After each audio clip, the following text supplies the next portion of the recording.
Del Padre, del Hijo, del Espíritu Santo. Amén. Queridos hermanos, hoy celebramos la fiesta de otro campeón de Cristo. Tiene Cristo muchos campeones. La fiesta de San Vicente de Paul. San Vicente de Paul, confesor, sacerdote. San Vicente de Francia, en un viaje, cayó en manos de los corsarios musulmanes y lo llevaron como esclavo a África del Norte. Y pobrecito, como muchos otros pobres cristianos, ahí sufrió mucho.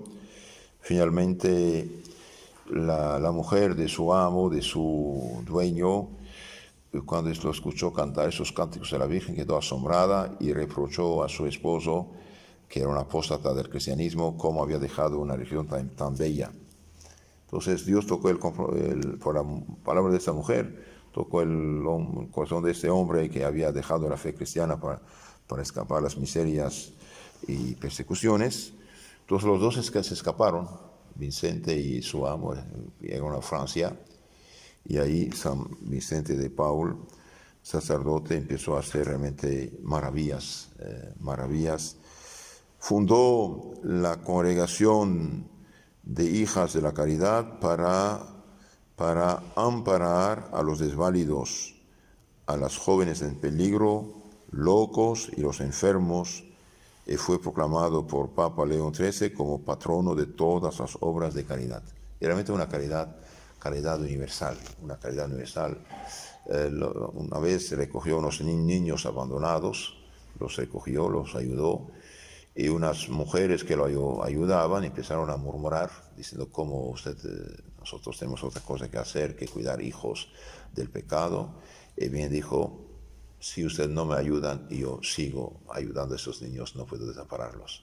Y tuvieron vergüenza. Entonces fundó las hijas de la caridad. Dije que durante siglos y siglos fueron realmente las madres, hermanas de todos los desválidos, los ancianos, los enfermos, los locos, los enfermos, los niños abandonados.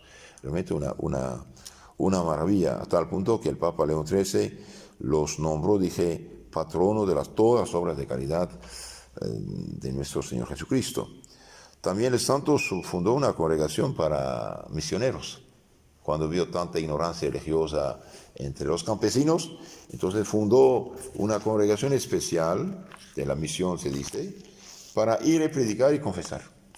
Así de sencillo. Por eso el Evangelio de hoy dice, también designó el Señor a otros 72 discípulos y los envió de dos en dos delante de sí a toda ciudad y lugar donde Él había de venir. Entonces nuestro Señor manda 2 por 2 a sus discípulos y les decía, la mies es mucha, pero los obreros pocos. La mies es mucha, constatación, diagnóstico, los obreros pocos. ¿Y qué solución da? Y bien nuestro Señor da la solución. Rogad pues al dueño de la mies que mande obreros a su mies. Entonces la solución es la oración. Pedir al Señor misericordia, pedir trabajadores para esta mies. Y que los hermanos hoy, ustedes saben, por millones realmente, por millones las almas están en peligro de perdición eterna. Los bautizados descuidados y los bautizados católicos en riesgo de caer en las trampas del enemigo mediante las sectas que se dicen cristianas y son heréticas. Y Santo Tomás de Aquino, el más grande de los teólogos católicos, dice, la herejía, los herejes, los que contaminan, falsifican, cambian la fe verdadera, cambiándola en lo que no es, y bien dice, son como los falsos, fabricadores de falsas monedas. Un fabricador de falsa moneda, bien es un tramposo, vive a costa ajena, engaña a la gente. Por ejemplo, un padre de familia trabaja todo el mes, va al súper a comprar la comida de la quincena, y cuando pasa a la caja dicen, disculpe señor, pero tus billetes no valen nada, son falsos. Y bien este pobre señor que trabajó todo el mes, y bien no puede comprar ni siquiera un pan para su familia. ¿Por qué? Porque es falsa moneda.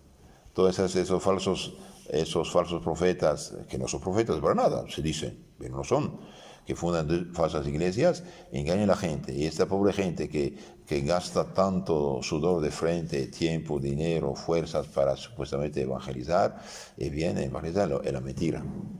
En la mentira. ¿Qué palabra va a recibir de Cristo el día del juicio? Señor, en tu nombre profetizamos, lanzamos demonios, hicimos muchos milagros. Y Cristo dice, aléjense de mí, obradores de iniquidad, nunca jamás os conocí. Váyanse, no os conozco. Eso es algo trágico. La Iglesia Católica, la única encargada por Cristo de ir a predicar, enseñar y bautizar y dar el Espíritu Santo, hoy está atacada por una coalición poderosa de sectas que se hacen pasar por cristianas, evangélicas, el Espíritu Santo y aleluya, y no hay nada, todo es falso. Todo es falso. Lo bueno que tienen es nuestro, porque la Biblia es de nosotros. Lo malo que tienen es de ellos, pero bien y mal mezclado, me hace tóxico. Por ejemplo, Cristo dijo, el que no come mi cuerpo, no bebe mi sangre, no tiene vida eterna. Y esta gente no tiene sacerdocio, no tiene sacramentos, no tiene cuerpo de Cristo, no tiene nada. Entonces nuestro Señor dice, la mies es abundante, los obreros pocos. ¿Y qué diría hoy? Que yo sepa, no queda ni una sola parroquia o aldea católica que no sea plagada de sectas. ¿Qué está pasando? ¿Qué pasó? ¿Por qué pasa? ¿Qué hacer? ¿Qué hacer? Primero, reafirmar la sana doctrina católica y decir la verdad a la gente. La única iglesia que Cristo fundó, que Cristo encargó de predicar su evangelio, dar su Espíritu Santo, es la iglesia católica, ninguna otra. Por lo tanto, basta de contrabanda, de iglesias de piratas. Segundo, bien armar los católicos con la sana doctrina, decir la verdad, que Cristo no tiene iglesias, tiene su iglesia. Y tercero, bien que los sacerdotes abran los ojos. Eso de decir que todos hermanos no hay problema, bien, no es verdad, sí hay problema. Esta gente está en peligro. Yo sé que uno que otro de esta pobre gente está de buena fe, está ahí, etc. Pero eso no cambia nada. Una madre de familia puede cocer con mucho cariño y amor un plato de champiñones por sus hijos y comen y todos mueren la noche porque los champiñones eran tóxicos. Ella lo hizo de buena fe, pero eso no suprime que los hijos van a intoxicarse porque la comida es tóxica. Entonces, la mies es mucha, los obreros pocos. Solución, además de la prédica de la sana doctrina, del catecismo verdadero, de la fe cristiana auténtica, bien rogad pues al dueño de la mies que mande obreros a sus mies, que mande obreros, es decir, vocaciones. Y hoy hay muchas vocaciones, claro que hay, pero no llegan a madurez. ¿Por qué? Porque los abortan con la corrupción que nos rodea, las ideas falsas. Entonces, cuidar las vocaciones es importante. Rogad al dueño de la mies que mande obreros a su mies. Id, mirad que os envío como corderos entre los lobos. Ahí está también otro problema. El misionero es un cordero y hay lobos, pero da indicaciones. No llevéis bolsa ni alforja, ni calzado, ni añade de salud en el camino. En la casa en que entraréis, decid primero paz a esta casa. Y si hay alguien digno de la paz, reposará sobre él la paz vuestra. Si no, a vos tornará. Que los hermanos pidamos a nuestro Señor misericordia así para su iglesia, para el Papa, los sacerdotes, obispos, que cumplan con su deber, que Dios los ayude a ver claro y tener la mano firme en corregir lo que tiene que corregirse. Recemos también por todos los jóvenes que Dios ha destinado a su servicio, chiquitos y grandes, que llegan a madurez y que no se abortan estas vocaciones. Y también sería de gran beneficio, pienso, ayudar a los niños, a las niñas, a conocer estos héroes de la fe católica, que son los santos. Cuando uno lee la vida de los santos, bien se da cuenta que hay un ideal más grande que lo terrenal. Santo Ignacio de Loyola, por ejemplo, leyendo precisamente Vida de los Santos después de su herida en la guerra, en sus 3 operaciones en 9 meses de convalecencia, leyendo la vida de los santos, empezó a decir, pero ¿por qué? Si ellos llegaron a tanto, ¿yo por qué no? ¿Por qué no hacer lo que hizo tal santo, San Pablo, San Antonio Abad, Santo Domingo, San Francisco y tal, otro? ¿Por qué no hacer lo que ellos hicieron? Y finalmente, esta lectura de la vida de los santos empezó a realmente hacerlo pensar y decidió de consagrarse al Señor. Ya era avanzado en edad, pero llegó al servicio del Señor y el simple sacerdote, podemos decir, hizo más que 5 papas. ¿Por qué? ¿Y por qué? Si con tal que el Papa da su bendición, ellos trabajaron. Donde quiera que Santo Ignacio predicó los ejercicios espirituales precisamente con sus compañeros, y bien los sacerdotes, monjes quedaron católicos, el pueblo quedó católico también. Y San Ignacio dio otros campeones extraordinarios, como por ejemplo el más grande misionero de la cristiandad después de San Pablo, San Francisco Javier. En India hizo maravillas, convirtió, Dios sabe cuántas personas. Fue en Japón, sembró el evangelio, convirtió miles y miles de japoneses. Quería ir a China, pues murió en el camino. Esto para Asia, un héroe de Cristo extraordinario, con milagros estupendos. San Pedro Canicio, en Alemania, un joven universitario, hizo el retiro de Santo Ignacio, se dedica a Dios y recupera casi mitad de Alemania sobre el protestantismo. Austria estaba en gran peligro también. Austria estaba como que protestante y católico muy, muy perdida, y bien predicó. El emperador quería hacerlo arzobispo, dijo, no, yo quedo simple sacerdote, predico. Y predicó y reafirmó este pueblo en su fe católica, todavía son católicos. Los jesuitas que vinieron a esas tierras de las Américas hicieron maravillas. Hasta los paganos más salvajes, ¿cómo se llama?, de ahí por Uruguay, Paraguay, los transformaron en excelentes cristianos.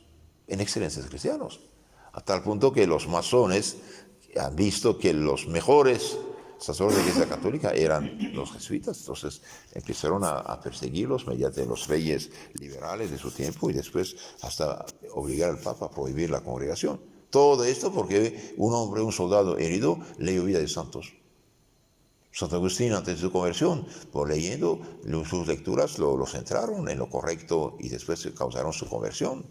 Hoy, si los jóvenes, los mayores, los niños, adultos y niños y jóvenes leyeran Vida de Santos, en lugar de mirar películas de maldad y de pecados, pues sería otra cosa. Cuando uno lee la vida de los santos, uno dice, tiene vergüenza de sí mismo. Si ellos hicieron tanto, ¿yo por qué no? ¿Acaso ellos eran de otro mundo, de otra carne? Eran igual que nosotros. Solamente decidieron un día decir sí al Señor y trabajar. Entonces la lectura de la vida de los santos sí es importante. Por ejemplo, una persona que es avariciosa, coda, egoísta, cuando ve estos santos como San Vicente de Paul, cuya fiesta celebramos, ¿no?, hacer tantas maravillas, ¿y por qué yo no? Una persona avariciosa dice que es muy agarrada cuando ve santos que daban hasta su propia camisa. Hay San Juan de Cancio de Polonia, profesor de la Universidad de Cracovia. Sus estudiantes un día le compraron un par de zapatos. Y bien, en la calle vio un pobre desnudo sin calzado, le dio su zapato. Y cuando llegó a la universidad, bien un poco bajaba su sotana para que no vieran que era descalzo. Él había dado todo lo que tenía.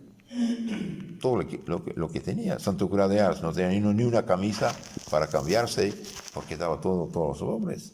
Santo Padre Pío, un franciscano con las estigmatas, ni siquiera el gobierno italiano pudo hacer lo que él hizo, construyendo el más grande y moderno hospital de su tiempo para los pobres. Porque cuando uno es generoso con Dios, bien sí, Dios derrama sus bendiciones sobre nosotros. Queridos hermanos, en conclusión, estos santos son los benefactores de la humanidad, son los verdaderos civilizadores, son los verdaderos hombres. De hecho, los revolucionarios de Francia eran tan anticatólicos que destruían todo, profanaron todas las iglesias. La única tumba que respetaron fue de ese santo, no la tocaron, por tanta caridad que había hecho a la humanidad. Una vez había una hambruna tan grande en el reino que ni el rey podía atender a la gente, que San Vicente hacía más que el rey por ser santo. Una vez fue ver a una reina diciendo, miren, estamos para los pobres. Dijo, pero padre, ya di todo lo que tenía, no tengo nada. Y dije, esas cosas que están en tu oreja ya no sirven, esas cositas, venda eso también para dar a los pobres comer y beber. Le dio sus cositas ahí. Así eran los santos, daban todo y Dios derramaba sobre ellos su bendición.